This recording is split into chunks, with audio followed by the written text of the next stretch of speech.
नमस्कार दोस्तों। इस साल राखी की ही तरह धनतेरस, दीपावली, गोवर्धन पूजा और भाई दूज को लेकर भी काफ़ी कंफ्यूजन है।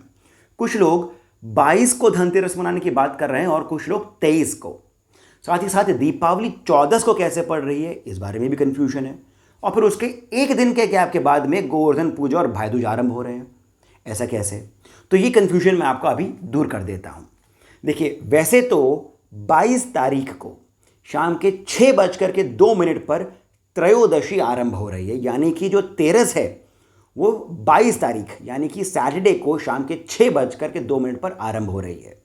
परंतु जब हम पंचांग की बात करते हैं, जिसमें तिथि, वार, नक्षत्र आदि आते हैं, उसमें जो तिथि है वो अधिक मान्य होती है, वो सबसे ऊपर रखी जाती है। साथ ही साथ जिस दिन सूर्योदय होता है उस ही दिन वो तिथि भी मान्य होती है। अब जब 22 तारीख को शाम के 6:02 पर त्रयोदशी आरंभ हो रही है, यही जो त्रयोदशी की तिथि है ये संडे तक यानी कि 23 तारीख तक शाम के 6 बजे तक चलेगी। और इसी कारण, क्योंकि 23 तारीख को जो सूर्योदय हो रहा है उसमें ही ये त्रयोदशी की तिथि भी चल रही है, इसी कारण संडे को यानी कि 23 तारीख को ही धनतेरस मनाया जाएगा। ये पहले कन्फ्यूजन दूर हो गया। अब दूसरी बात पर आते हैं कि जब तेरस है, जब त्रयोदशी है, उस ही के बाद में तो चौदस भी आएगी, तो वो मंडे को ही पड़ रही है। परंतु चूंकि इस साल सूर्य ग्रहण जो है, सोलर एक्लिप्स जो है, वो ट्यूसडे को पड़ रहा है, यानी कि वो 25 तारीख को पड़ रहा है। इसी कारण उस दिन दीपावली नहीं मना सकते हैं और इसी वजह से दीपावली भी हम मंडे को ही मनाएंगे जब चौदस है। और क्योंकि सूर्य ग्रहण है, उसी के अगले दिन ही गोवर्धन पूजा और भाई दूज भी आरंभ होंगे।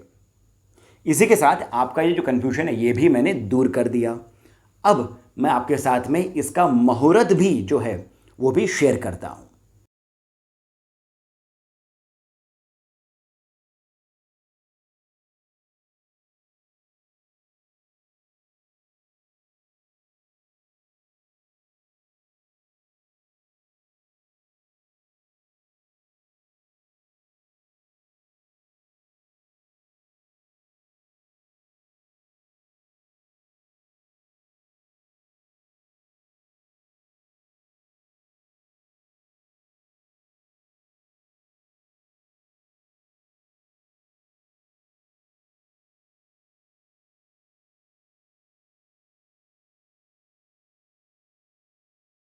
दोस्तों, इसी के साथ मैं यानी सिद्धार्थ आपसे जाने की अनुमति लेता हूं।